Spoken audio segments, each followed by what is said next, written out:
За сайн байцгаана өгдөө. Өнөөдрийн хичээл бол хамтын удирдлага шийдвэр яагаад чухал вэ?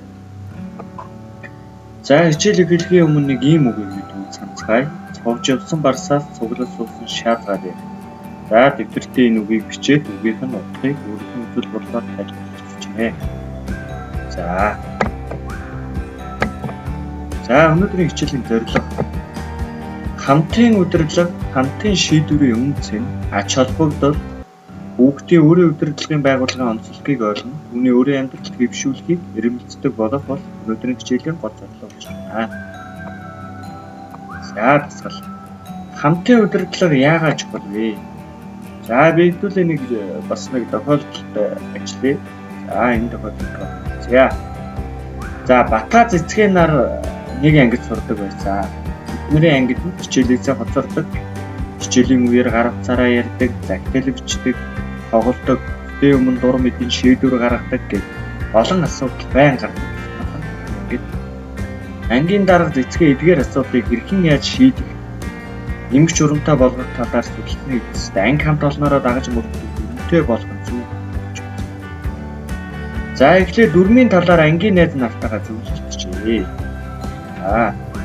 За тэгээд юу болсон талаар цааш нь үзье. Чимгээ. Бид хэд ярьж байгаад нэг дүрм зохиогоод ангийн болондоо байрлуулъя.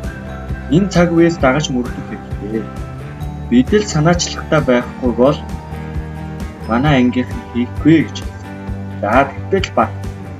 Нэгэнт анги нийтээрээ дагаж мөрдөх дүрм учраас бүгдээрээ хилэлцэн хүүхэд бүрийн оролцоотойгоор бидний саналыг авч батлах нь зөвөө гэж санаад байна. Гэтэл цэцгээ хариуд. Бид хүүхдүүд учраас дүрм боловсруулж чадахгүй. Ангийн багшид хэлж дүрмээ зохиолгосон дээр гэж бодож байна гэсэн. Тэгээд ч ангийн багшийн зохиосон дүрмийг бүгд л дагаж мөрдөх болно гэж хэлсэн. За тэгтэл болд бид заавал дүрм гаргаж мөрдөх хэрэгтэй юм уу?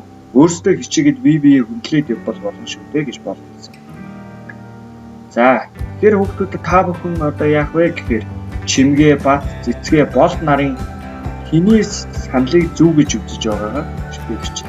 За тэгвэл тэр хүний саналыг зөв гэж бодож байгаа бол яагаад заавал тэр хүний саналыг зөв гэж бодож байгаа вэ?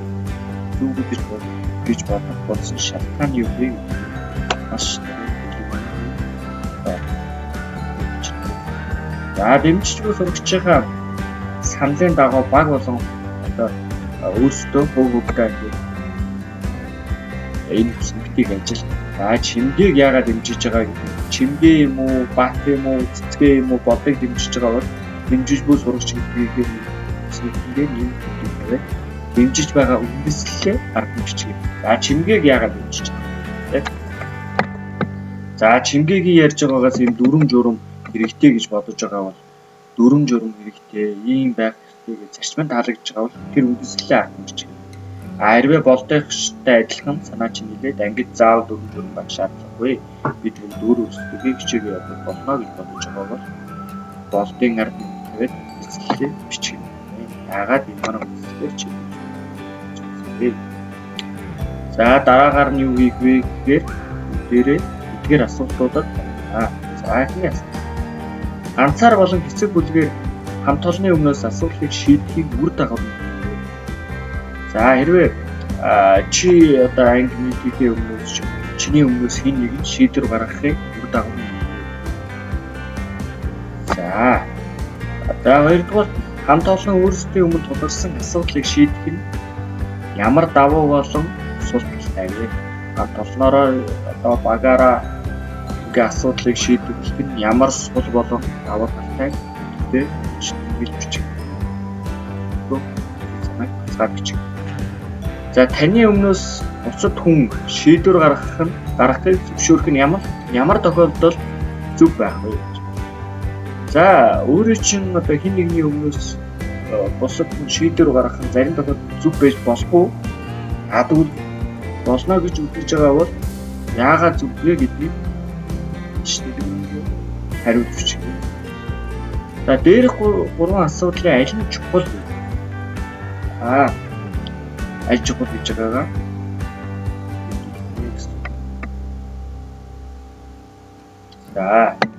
За За бид бүгд видео хичээлээ үзэж байхдаа видео хичээлээ паузлж зогсоож байгаа асуултуудад хариулаад ингээд цааш нь хичээлээ үргэлжлүүлээд ингээд судлаа юм шүү. За шийдвэр гаргах гэдэг бол үйл ажиллагааны хэд хэдэн чиглэл асуудлыг шийдэх олон хөлбөрөөс оновчтойг сонгох. За ямар нэгэн шийдвэр гаргана гэдэг нь хэд хэдэн юм хөлбөр байна шүү. За юу дөрвөн журмаар хөвгүүдтэй хичээн. Эсвэл ангийн багшаар дөрвөн журмаар гаргаж байна.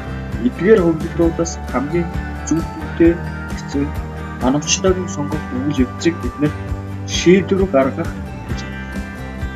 За хөлбөрүүдийг сонгох нь яг хөв хүний мэдлэг туршлага хийж байдал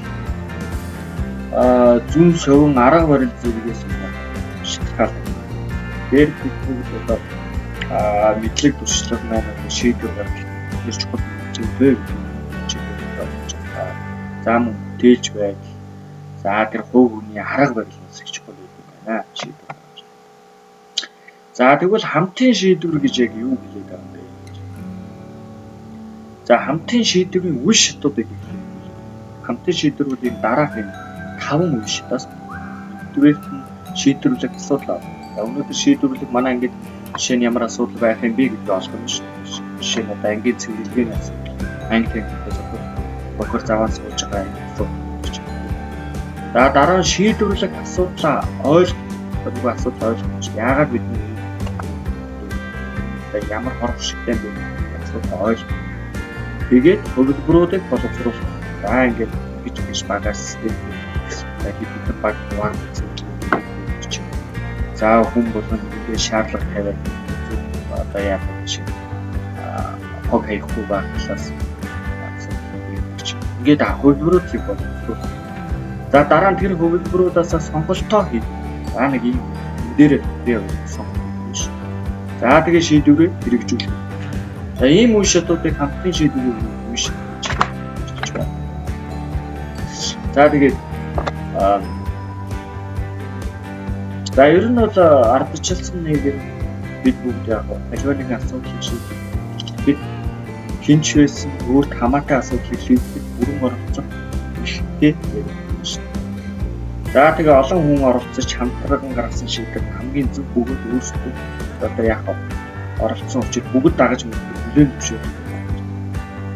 Мэдээж их олон хүний эрх ашиг яригдж байгаа зүйл дээр олон хүний саналыг авч гэмээн хамгийн шударга зөв шийдвэр гаргах үндсэн болов нэ гэж хэлж байна.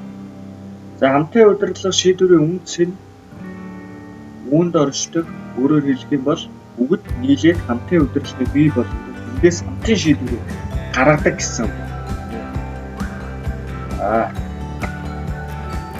За энийг ийм үг бүгдээрээ хилэлцвэл буруугүй бүлээн усаар угаавал хэрэггүй.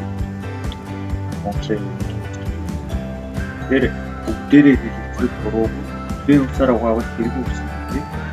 Тэртээ тэмдэж аваад энэ үгний утга санаа ямар ач холбогдолтой юуг ойлгох вэ?